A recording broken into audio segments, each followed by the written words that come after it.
مجھے پتہ چل گیا ہے کہ شہزادہ صاحب کہاں ہیں۔ آپ بادشاہ سلامت کو لے کر میرے ساتھ اکیلے میں آئیں، پھر میں آپ کو بھی دکھاؤں گی۔ سب کے سامنے اس بات کا تذکرہ مناسب نہ ہوگا۔ اس غریب عورت کی بات سن کر ملکہ خوش ہو گئی۔ اس نے یہ بات بادشاہ سلامت کو بتائی اور پھر وہ تینوں ایک کمرے میں آ گئے۔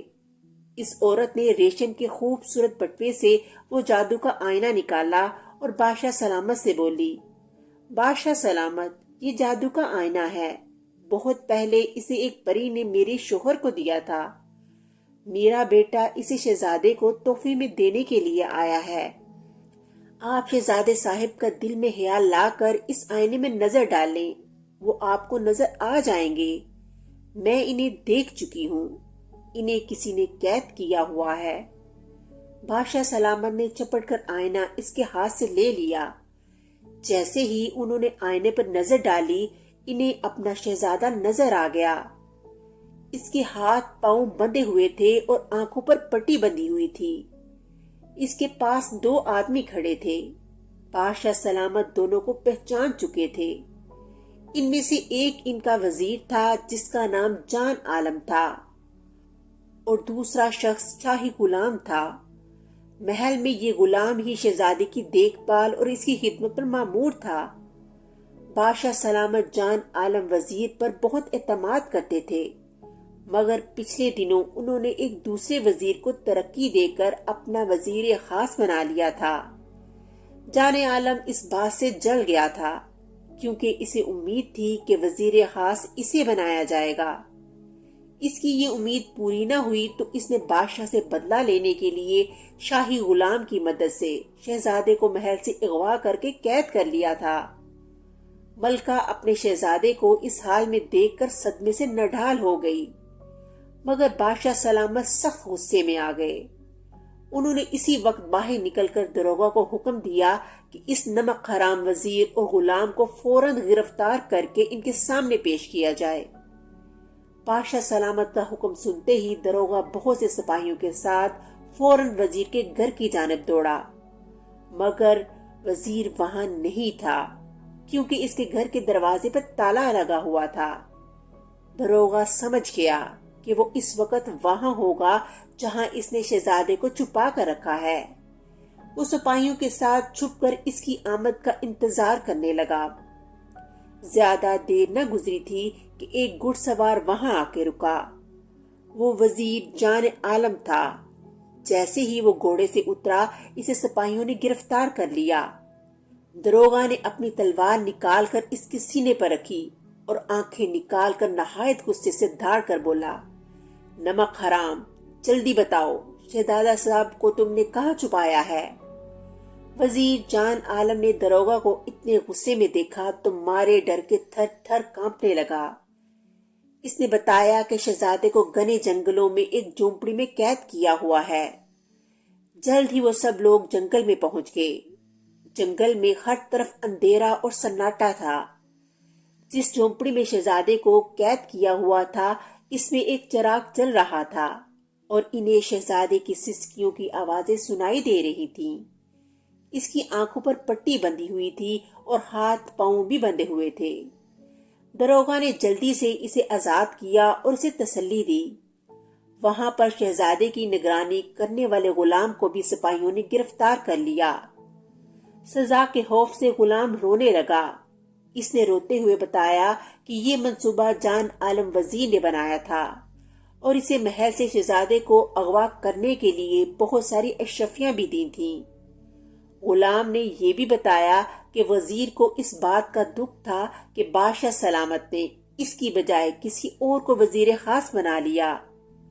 شہزادے کو قید کر کے وہ بادشاہ سے بدلہ لینا چاہتا تھا۔ ان دونوں مجرموں کو سپاہیوں نے زنجیروں میں جکڑ دیا اور قید خانے میں بند کرنے کے لیے اپنے ساتھ لے گئے۔ وزیر اور غلام کو ان کے کیے کی سزا مل چکی تھی۔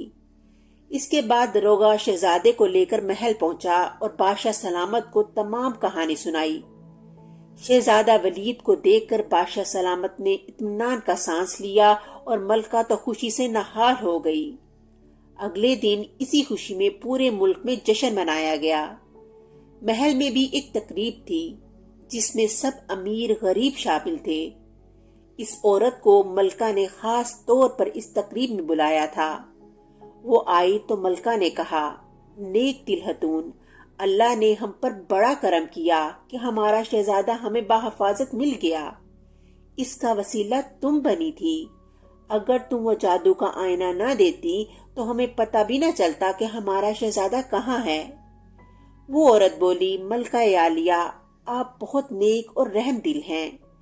آپ نے مجھ غریب کے بیٹے کی خواہش پوری کر دی تھی اور اسے شہزادے کی سالگرہ میں بلایا، جس کی وجہ سے میرا بیٹا بہت خوش ہو گیا تھا۔ اللہ نے آپ کو اس نیکی کا صلہ دیا ہے۔ نیکی کبھی رائے گاہ نہیں جاتی۔ یہ جادو کا آئینہ میں شہزادے صاحب کے لیے لائی تھی، وہ اسے دیکھ کر بہت خوش ہوں گے۔ اس کی بات ٹھیک نکلی۔ شہزادہ ولید اس عجیب و غریب آئینے کو پا کر بہت خوش ہوا۔